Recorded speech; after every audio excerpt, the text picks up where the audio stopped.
What is going on, everyone? It's your dog Inuyasha's here. What we're going to be going over is an updated Candidum guide so you can get sea monster hunting with the new settings after all the nerfs and all that stuff. This has been a little delayed. I've been doing all the events, taking a break and all that, so yeah, let's get into this. So first thing, we're going to be using a controller for this, and we're going to have to do the right setup for this or it's just not going to be worth it at all. So we're going to go over to our settings, go to interface settings, go down to gamepad interface. You're going to need to turn to use gamepad on. After that, you need to change your sensitivities. You're going to want these all the way down to 0 now. So turn these all the way down to 0. So the next thing we're going to end up having to set up is going to be over in the UI hotkeys. So head over to the UI hotkeys tab, and let's make sure these are on gamepad hotkeys. Alright, so there's not much we're going to be setting up here. We're going to set jump to A. We're going to set our sitting to B. We're going to be setting the sprint to left trigger. And that's pretty much it that you need to set up. You can also set up the interaction 2 to X and auto run to Y.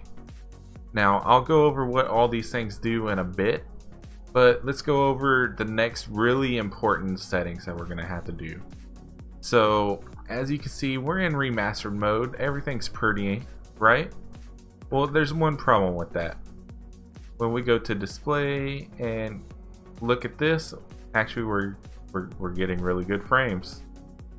Well then, what's really important when you're using this though is going to be your frames per second. The higher frames you have, the better off you're going to be with this. So if we actually turn our display quality all the way down, we should see higher frames. Playing it on full potato mode is going to help you out. Let's see what our frames end up at. Are you kidding me? The difference between low, very low, and remaster is 10 frames? Whatever. Actually, not. Yeah, whatever. We're just gonna roll with this. So you pretty much want those settings, and you want to maximize your frames per second. That way you can use the controller method. Now, before we actually get into this, I'm gonna go over a couple things to bring. The ghost ships cannot be avoided anymore with just clicking on your boat icon up here. So you're either going to have to fight them or do a character swap. So we're going to bring some cannonballs just in case. You never know if you swap channels or go to character select, all that crap, if another ghost ship's going to pop right back up. So I'm just going to advise bringing a couple cannonballs, not a lot, you don't need many. You can bring ship repair materials, which you can get by chopping any plywood. This is going to be able to restore your ship's HP by 2% for every 10 seconds that you are repairing your boat. This can come in handy. You don't absolutely need it. You can completely avoid Candidum damage, but it's always good to have some. The really important thing is going to have some origins of wind. Now, you can put a notification on these on the marketplace, and every once in a while someone will list 100 to 200 of these at a time, or you can make them yourself.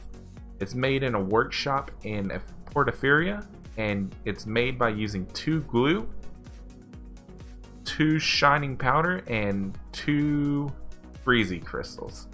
And breezy crystals are the last thing you might want to bring. In case you're using power a little bit too fast, the extra 10% each hour could actually come in handy. There have been times where I did need to use one of these. It's not too often, but you know, better safe than sorry, and they don't weigh a lot or anything. Other than that, you're going to want to maximize your carry weight, and in order to maximize our carry weight, I'm going to use my trader's clothes as well as a root trent set. This is going to increase your carry weight by 100, and you can get the entire set other than your belt. So you use that, your best belt for carry weight. A Sula's would work really well because it gives you 100 carry weight, but I'm not going to stress it too much. We're at 1936 carry weight, you know, not too shabby. We don't have any buffs running for carry weight right now either, and I do have buffs that I can pop for that. So that's going to be our settings and things to bring. Next, I'm going to go over the skills for the boat. You get RAM at the very start. You don't need any selling experience whatsoever to unlock RAM, and that's going to be the only crucial thing in doing these sea monsters.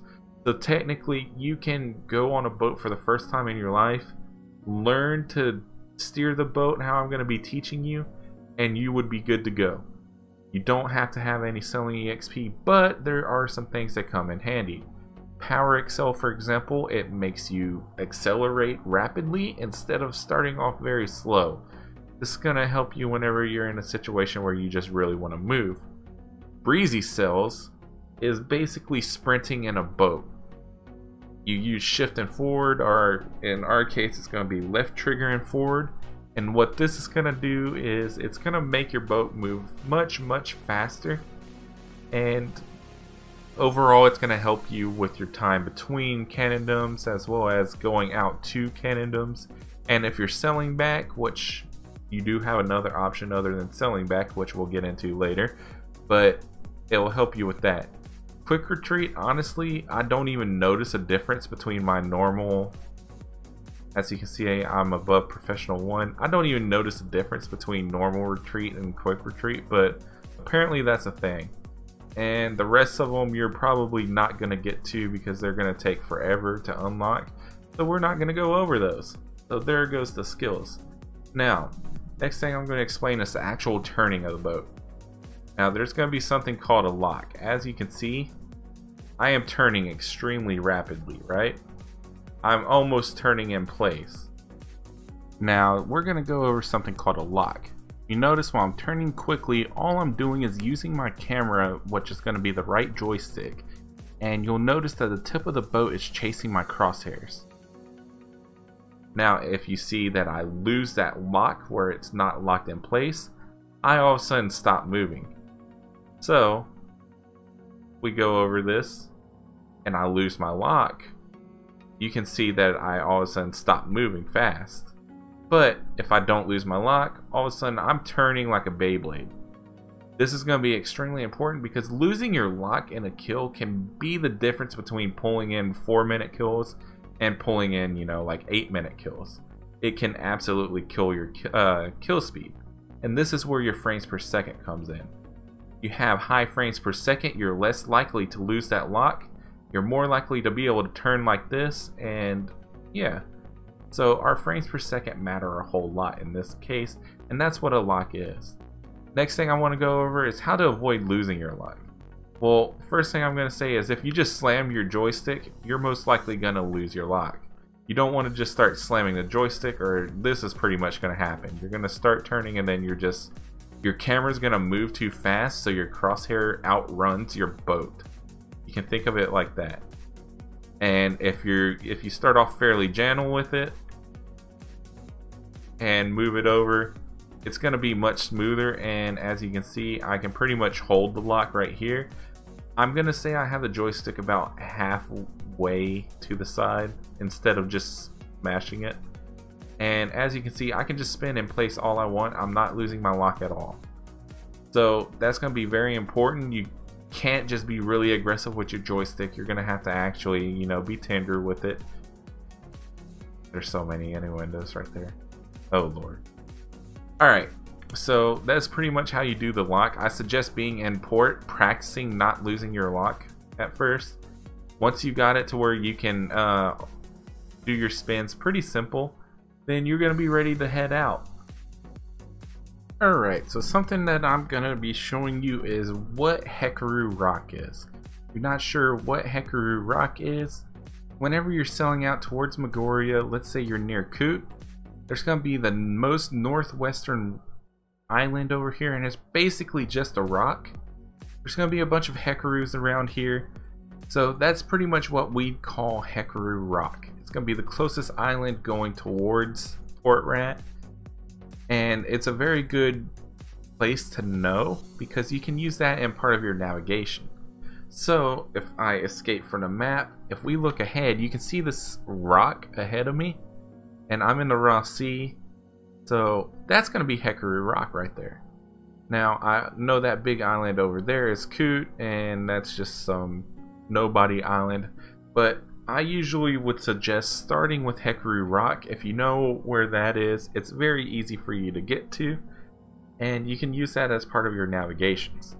Now, the next thing I'm going to go over is you can turn territory borders on, and that's actually extremely helpful. What that is if you come up here, click these crossing swords, all of a sudden you're going to have this blue aura going about, right? This blue aura right here is going to be what's separating Ross and Magoria Sea. So, something that's really handy about this is if you're not sure what way Port Rat is, or let's say you're at Port Rat's side, if you look right up over here, you can see there's a little gap between those borders, right? See that little, it looks sort of like a white beam. I usually call it a white beam.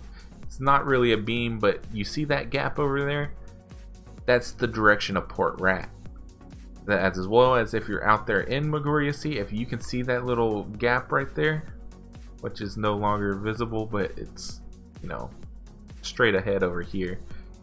If you see that gap and you're over on Port Rat's side and you're not sure how to get back, you're going to see a very deep green from the mainland over here, as well as you might see that gap.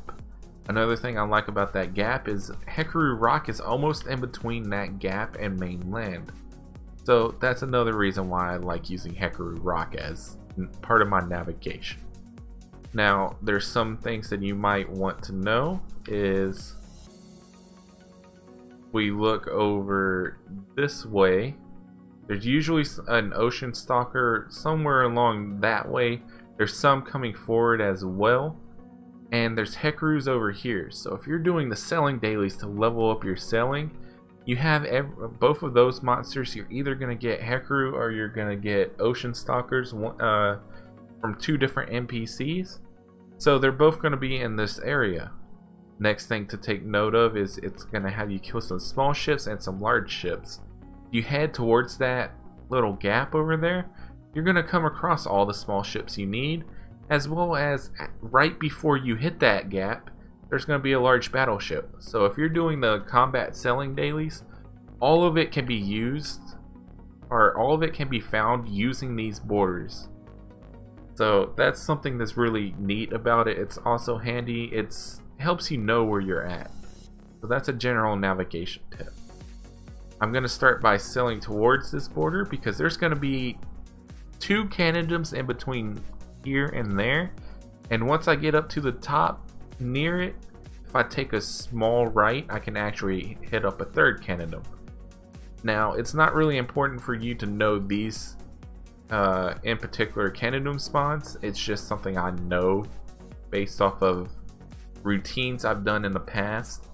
It's not exactly the ones I go and kill. I tend to do a different rotation up near Port Rat. But, you know, learning where things spawn so you know how to get to certain things can be very handy, especially when fighting Candidums, because sometimes Candidums will go invisible. If they do that, keep heading in the direction the Candidum it was going in, because it's heading back towards its spawn. Whenever it reaches its spawn, it's going to become visible again.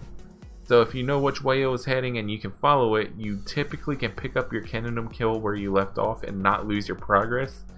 Usually you're going to lose a few while you're learning this trick and learning how to avoid losing those kills, but eventually you're going to get it down where you're not really worried about it. And most of the time, I think I've only lost 1 kill recently. All the rest... Okay, that ship popped up real late. All the rest, I'm usually able to just track it down and have no problem getting it back. And knowing which Candidum you're killing, where it spawns at, like these 3 in particular, I know exactly where they spawn, so it's very simple for me to go back and get my kill and track them down if they go invisible. Now, it is something, if they start leashing back to their spawn, I will point out they do not regenerate their HP right away. It's going to take probably like 2 minutes or so of no damage, and then they'll regen their HP. So as you can see, we're just sailing up towards this gap right here. Should spot a Candidum fairly soon.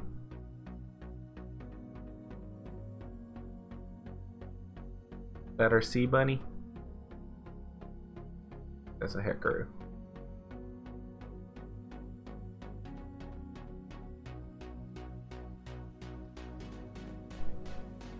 Okay, there's our first sea bunny right there. So I'm gonna go over how I approach these kills, and like the flip method I used to do, what I like to do is I like to roll up on it and let the Candidum attack me. So what I'm gonna do, I'm gonna let him come up over here. Now something I do differently is I go out like this, but then I curve back into it because controllers are OP and you can turn on a dime like that.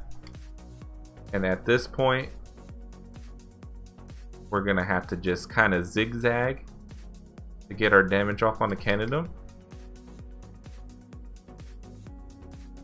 As you can see, our turning is just stupid fast. He decided not to attack me right there, so we're just gonna get some more damage off on him.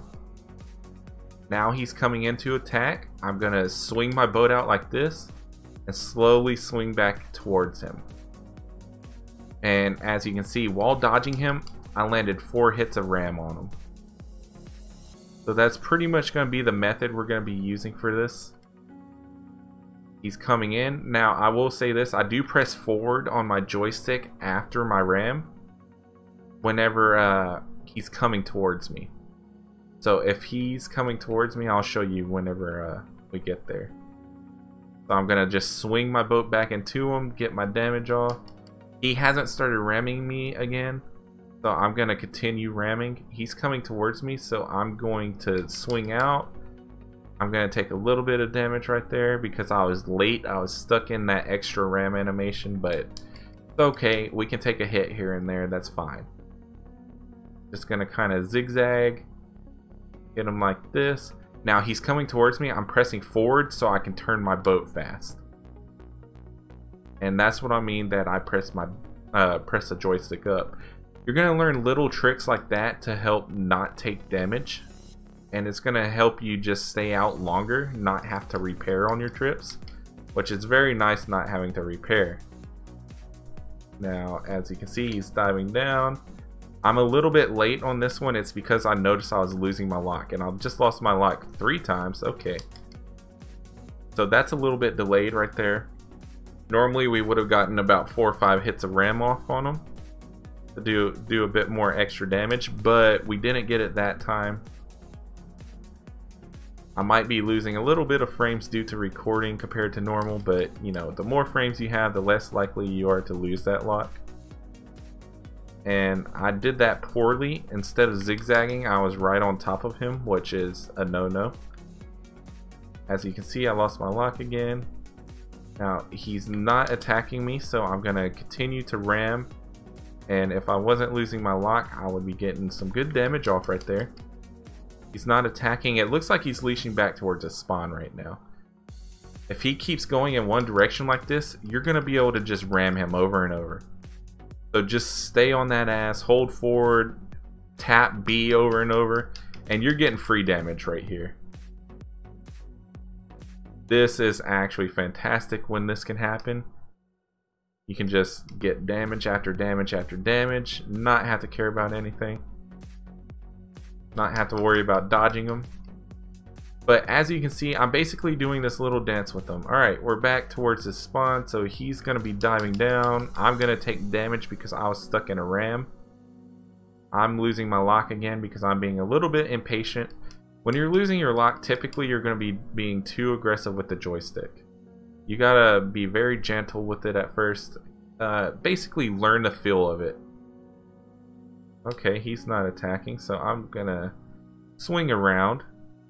And without a controller, this isn't really possible to do. I mean, technically you can do it with mouse and keyboard, but it's gonna be difficult. So he's coming in. I'm gonna swing my boat out before I start my ram. Alright, so we got 2 options right here. One is with these ghost pirates, we can go to character selection screen. So we're gonna do that. The other option would be to use our cannonball, like put 2 cannonballs on our boat and shoot that thing down. But we're gonna go to character select screen. Now you can see our army of Musas. We're going to just log right back into this one.